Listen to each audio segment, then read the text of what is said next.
Welcome back to Inside City Hall, where we are turning our attention to the race for mayor. As the June primary approaches, candidates are rolling out their policy agendas. And my next guest, former state assemblyman and mayoral hopeful Michael Blake, is laying out his plan to improve the city's public school system.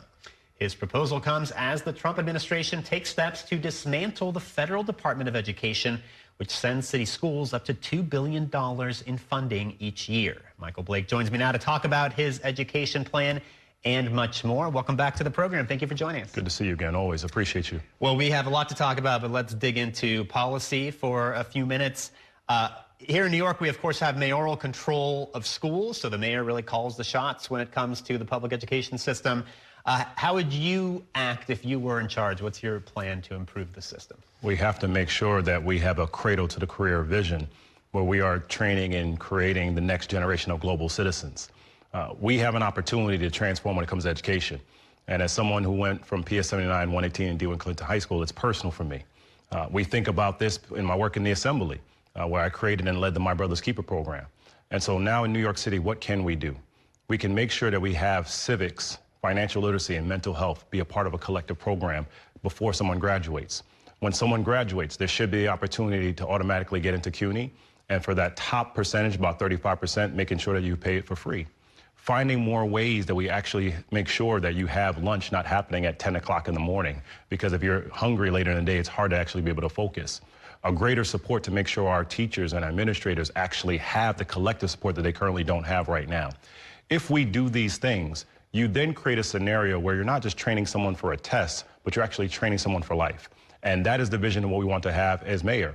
And be very clear about this. At the end of the day, too often, our kids are not able to realize their dreams. And so our entire plan, 31 pages that we rolled out on our website at blakefornyc.com, is focused on how do we create a vision for our future. Our future is rooted in what are we doing for our children. There's a lot in there about attracting and retaining teachers, including something that caught my eye I thought was interesting was providing affordable housing for teachers. How would that work? We have to do this and think about this as we used to have back in the day, the vision of creating Mitchell-Lama, which I was the chair of the Mitchell-Lama committee. How do you actually make sure that someone can pay and live and work here? And so too often, if we don't have affordable, truly affordable housing, especially for our teachers and educators, it becomes much harder for them. It's the reason why I say very clearly, we need to have local median income. We need a Mitchell-Lama 2.0 so that we're building and incorporating it for our teachers and educators. And if you do that, then someone can actually realize their dreams. Too often, we're only talking about student loan forgiveness, but we're not making it easier for someone to actually have a home. And to take it a step further, it's one of the many reasons why I said we have to eliminate credit scores being utilized when it comes to rent and home ownership. If you take these steps, then someone can say, you know what, I want to be able to train the next generation of young people, and I'm able to actually pay and afford it.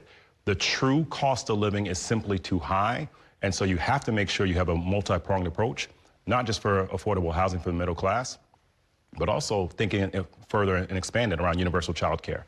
If you do each of these, you can actually change the game for our students and our communities. Talk about the impact that the Trump administration could have on the city school system. I mean, we mentioned they're dismantling the federal Department of Education, and then on top of that, you know, there's now this idea that ICE agents could come into schools and other sensitive locations, and there's a question whether and when school staff could allow ICE agents actually into schools to conduct enforcement. Well, Vice President Eric Adams has made it very clear that all he cares about is staying out of jail rather than helping a kid to graduate. And so let's be very clear about what's at stake. ICE has no business in one school, has no business at a place of worship, has no business at a community center. It is absolutely unconstitutional what Eric and Trump and Elon are clearly comfortable with. And so you actually need someone who is prepared. And as the only person in this race who has White House experience under President Obama, has state legislative experience in Albany, and has local experience in the community, I am best prepared immediately to counter the cuts that are happening. When we think about what happened previously under Mayor de Blasio, he was able to move forward around Universal 3K and pre-K around the vision of federal funds. We recognize very simply that we have a compromised agent and asset in Eric Adams who will lead to federal funding being cut unless he agrees to absolutely illegal activity. And so at the end of the day, if we want to make sure that we protect our families, we're already seeing a 6% drop in attendance rates by our immigrant families who are afraid to go to school. We actually need someone who will follow the law and has a vision to make sure that our children and our families have a chance to succeed and thrive. This latest development with Eric Adams, what does it do to his chances in the Democratic primary? Well, we first should wonder if Eric Adams is even a Democrat anymore. Like, he's made it very clear that he canceled on the MLK events to go to sit in the overflow room at inauguration for the pure purpose of trying to save himself to stay out of jail. Let's also be very clear, the charges have actually not been dropped. It is a memo where it says that it's to give him the opportunity to pursue illegal immigration and violent crime.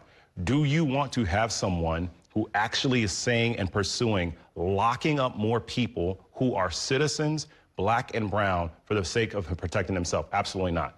And so for those of us that are true Democrats, as someone who has been in the Assembly for 6 years, who worked for President Obama in the White House, as a former Democratic National Committee vice chair, I actually understand what it means to be a leader for those in the middle.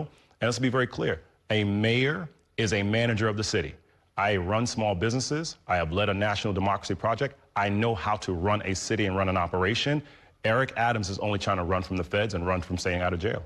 Let me ask you this. There's been a lot of speculation about former Governor Andrew Cuomo jumping into this race. I mean, based on what you've seen and heard, do you think Andrew Cuomo runs, and what does that do to the dynamics of this race? I think what the governor, if he so chooses, should have an answer for is that he ran away from telling the truth around COVID and nursing homes. And when he spent time on TV talking about parading what he was doing, the consistent information, especially from a bipartisan congressional delegation, is that they lied. They lied and they sent people back into nursing homes, into unfair facilities, in which people died. And you really have to ask yourself, while we were helping communities during COVID and working with World Central Kitchen to feed people across New York, clearly Andrew Cuomo was focused on a book deal to try to make sure he was trying to run for president. And so at the end of the day, it's time for a new generation of leadership. And when we talk about our vision of our home, our city, our dreams, our future, when it comes to the young people and comes to all people, if we actually want to turn the page, we need a new generation of leadership. And that's what I'm here to do. Michael Blake, candidate for mayor, thank you for joining us tonight. Good to see you. Thank you. All right. We got to take a break. I will talk much more about the race for mayor when I'm joined by my weekly politics panel straight ahead.